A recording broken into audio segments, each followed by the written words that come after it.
everybody? It's Tony Crazy here. We're off the highway with Tim Soerens. That's him right there. He's the author of the new Parish, new book. Go get it. Great book. Hey, Tim, I got one question for you. Why do you think God hides from us? Oh, good question. I don't know.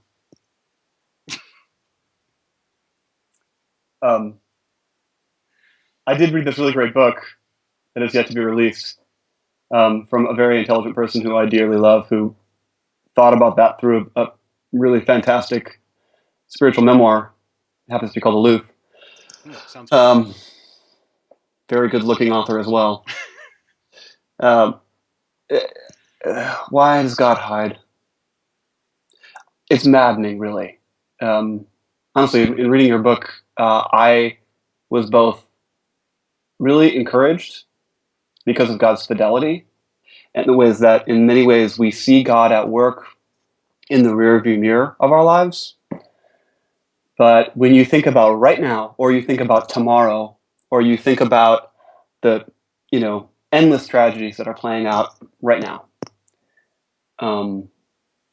it's painful to think about a God who hides.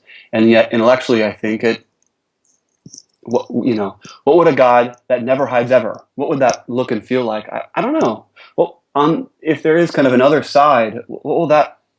If God was fully present and fully felt at all times, what would that do to our relationship with God? It's something to think about.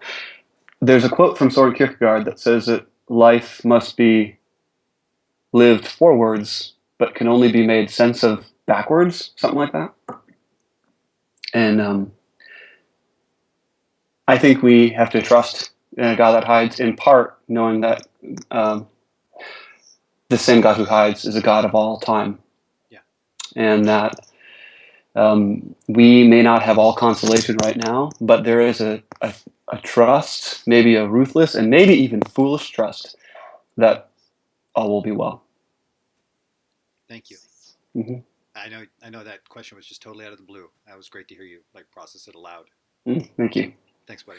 Everybody, that's Tim Soerens. He wrote a great book, The New Parish. Please go buy it. Have a great day.